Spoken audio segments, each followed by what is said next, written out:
First generation Mustang. Is there anybody who doesn't love an old Mustang? It's what we call the universal hobby car. And when it's a GT, like this awesome all-original Coupe, or the Night Mist Blue convertible over there, which is owned by Melanie Harwood, you get one of the most entertaining, fun, and perennially popular old cars of all time. And for good reason. Today, as well as when it was new, the Mustang can be all things to all people. And if you like to drive fast, have a dose of luxury, and a little bit of comfort, this cool little GT Coupe is a great choice. It is a real deal GT. It is documented with its original window sticker, not a repro. And it's loaded up with an unusual combination of options, including a 4-speed pony interior, a padded roof, and the trunk rack out back, making it really an unusual, unique little car. It's also extremely well preserved with just 2 owners, and it delivers the true Mustang driving experience for not a lot of money.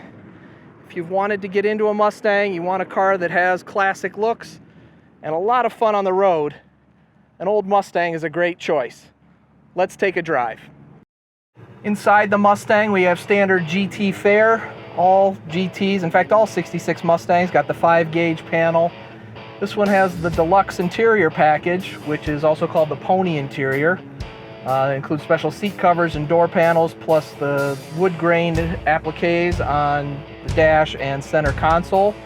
Console was optional, and this one still has its original dealer-installed rally pack, which is not a reproduction, but an original one. The tachometer is working, the clock is ticking away.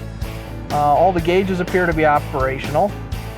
So let's take a ride.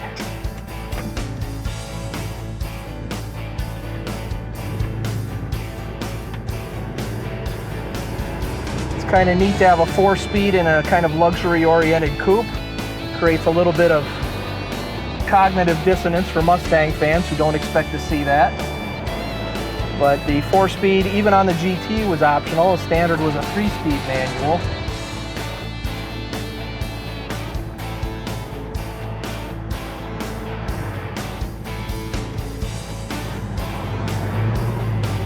Clutch take-up is nice.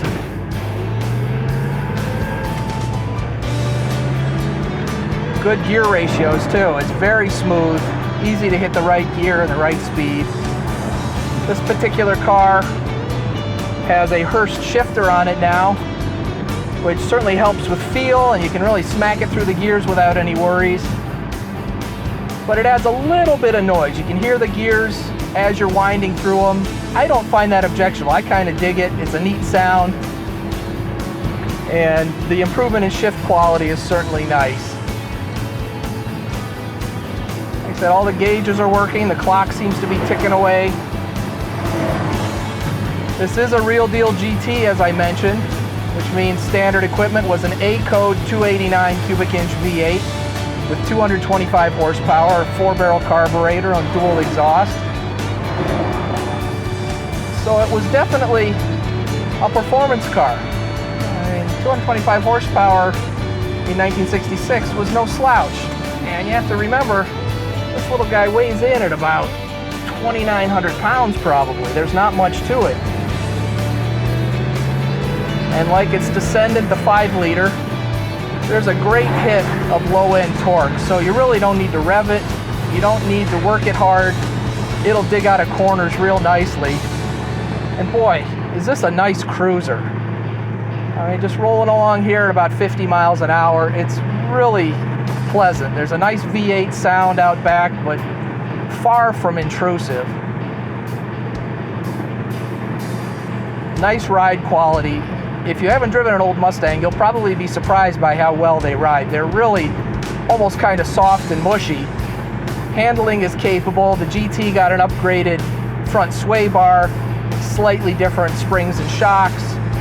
So it's better than a stock Mustang, but you know, it's not going to feel like even a modest performance car today, and that's kind of nice. It's got good capabilities, but 90% of the time when you're just tooling around, it's really comfortable. Really nice to drive this little car. Front disc brakes were also standard on the GT. They were unassisted. Power disc brakes were not available in 1966, so they do need a pretty good shove.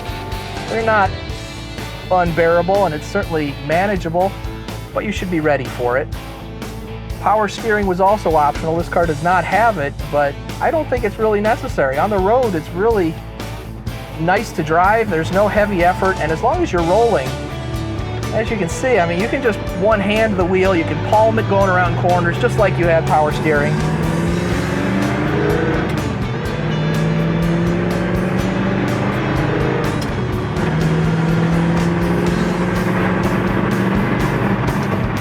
And boy, it sure is nice to run it through the gears. That 289 is really eager. It doesn't mind revving a little bit. There's torque all over the tack. This is not a slow car, even by today's standards. It's really entertaining. The other nice thing, and it doesn't happen often with Mustangs, this is an all-original car. It's never been a part, and it's lived a good life. It's had just two owners. Two owners over the last 50 years is kind of extraordinary. And as a result, it's tight, it's quiet, there aren't any squeaks and rattles in the body, the structure, it feels solid. And that's really what I like about original cars. I'm an original car guy. I like them untouched, unmolested, unmessed with. I'm willing to put up with a lot of cosmetic demerits. We'll just dig out of that corner in third gear. Boy, is it nice.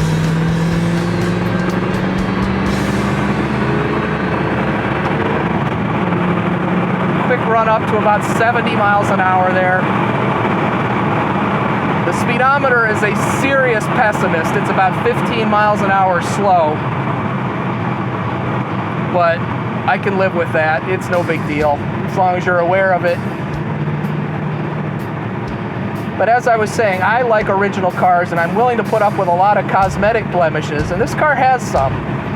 It's original 1966 paint, original 1966 chrome. It's very nice for being 54 years old, but it's not a shiny show car. And for you guys who like the shiny show cars, you need them to be cosmetically perfect, you're afraid of what your buddies will say, maybe this isn't the car for you. If you're a driver, if you like to go out and use your car, if you like the feel of a machine doing its job, then an original car like this is what you want.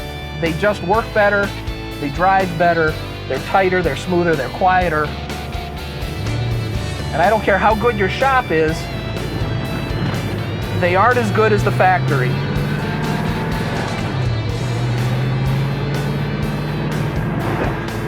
And that pays off in the way it feels going down the road. I mean, this might be the tightest old Mustang I've ever driven, despite the fact that it's got 97,000 miles on it. And that's a combination of good living, never having been apart, never having been damaged, and never spending any time on the racetrack. And believe me, a lot of these Mustangs just got hammered. It's why we're pretty choosy about bringing them in, and it's why a lot of them today sell for such cheap prices. They've just been beat to death. The other nice thing about an original car, particularly a car with original paint, is that there's nothing nasty hiding underneath. No Bondo, no rust, no questionable issues waiting for you. So there won't be any surprises. Someday you want to maybe throw a paint job on it. I wouldn't, but you know, if you're the guy who wants to do that, you're just going to have good, clean virgin sheet metal underneath. That's awesome. I mentioned earlier, this particular car has a fairly long list of options. The GT came with a lot of stuff as standard, but they added the console, the 4-speed. It has an AM radio with a rear speaker, the padded roof, the trunk rack, which that's a love it or hate it thing. I think it's cool because it's been on there from new, and you know, if you're traveling, maybe you use it, but it's much more interesting than a lot of garden variety Mustangs out there. Fog lights were part of the GT package, and there's a separate switch down here. And that's one of the things experts like to look for, is to make sure that the wiring for the fog light switch is correct and that it has been punched through the radiator shroud and radiator cradle rather than drilled. It gets kind of esoteric when you're trying to identify a real GT. Fortunately, we have the original window sticker for this car, not a repro, but the original window sticker, and it does specify GT equipment, color options, so this car checks out in every way. And boy, for just driving around, leave the sucker in 4th gear and just let that torquey 289 pull you around. Throttle response is crisp, there's no stutter, there's no hesitate. You know, we're rolling along here at about 1200 RPM, and it just pulls itself along without any effort at all, which that's kind of what you'd want a V8 for. And the combination of Ford's second most powerful engine and its lightest body really makes for an entertaining ride. This car also has what I believe to be 3.0, but it might have 2.8 gears in back, so it's great on the highway too. It'll roll along at 70 miles an hour without any work, and that's a nice balance. It's punchy around town, it's not going to tear your head off, it's not outrageously fast off the line, but it's got good ratios in the transmission. 1st gear pulls you around real well, and the cool thing about these top loaders, especially a close ratio box like this, the harder you drive it, the better it works. Rip it through the gears, and it's seamless.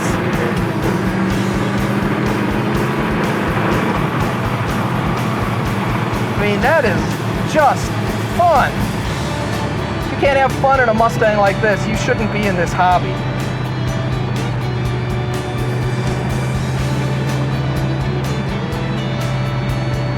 Earlier we saw Melanie's GT convertible sitting next to this one, and we use that car all the time. She drives it daily in the summer. We've taken long highway trips on it, and it's the same setup as this. Small block up front with a 4-barrel carburetor, 4-speed transmission, 3.0 gears, and hit the highway and go. That's some bad pavement, and boy, this little car rides nice.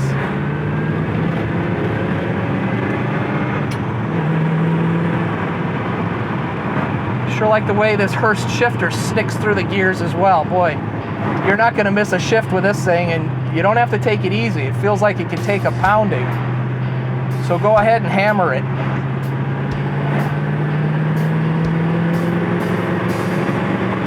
What a nice little car.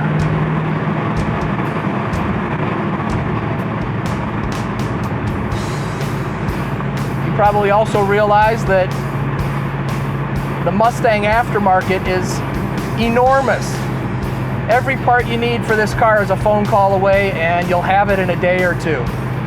No matter how deep you need to dig, there's somebody who's already had the problem you're having, and they know the solution. There are no more mysteries in an early Ford Mustang.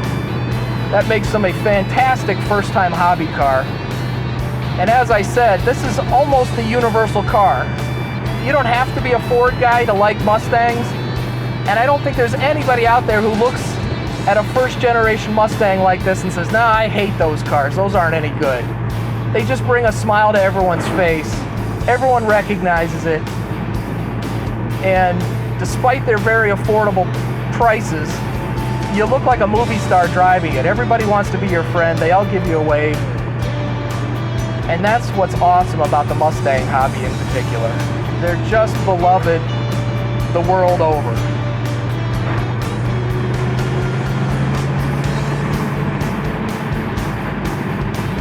Even with a 4-barrel carburetor on it and no overdrive in the 4-speed, I bet this thing even pulls down 20 or 22 miles per gallon if you're taking it easy on the highway. I mean, it's really a nice all-around car just to use. And the condition, like I said, is just right for just getting in, turning the key, and going out and having fun. Rain, not gonna hurt it. Bugs, who cares? Leave it in a parking lot overnight, go out to dinner and leave it in a parking lot. You don't have to fret over it. And if you haven't experienced that kind of car, boy, is it liberating. You're not married to it, you can just use it as a car. And that's pretty cool. Turn signals work, horn works,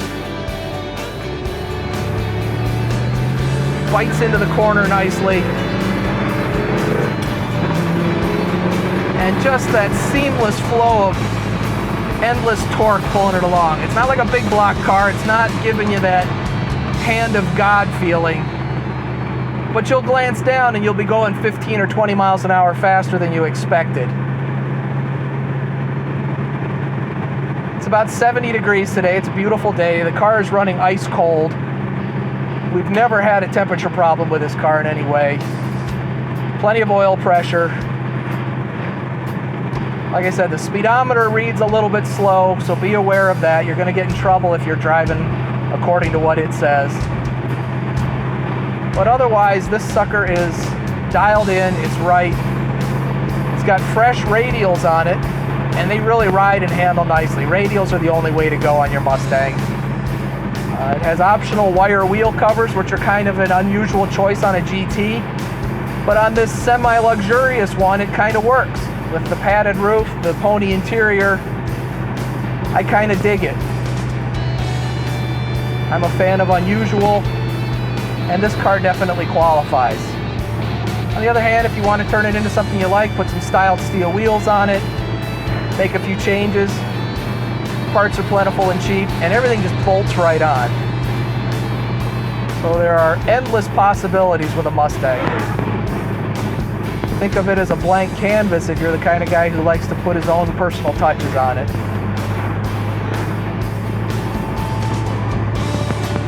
The brakes have been recently overhauled. The dual exhaust is recent. It's got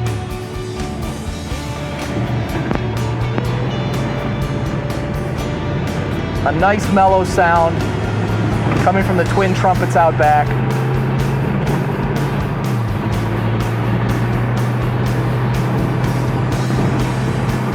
And boy, it really rides nice. If you've seen some of our other videos, you've seen me driving along the same stretch of road. And some of the cars bounce around quite a bit. This sucker really rides nicely. It's really silly that a Mustang should be this well behaved.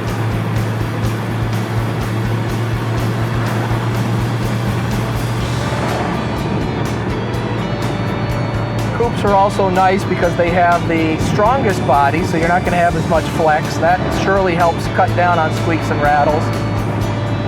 And you certainly don't see many GT Coupes. They don't enjoy the same popularity as a fastback or a convertible, but when you get a good one, it sure is nice. I'm going to pull in now. It's the end of our ride. Thanks for coming along with us. We'll see you next time. Thank you for watching.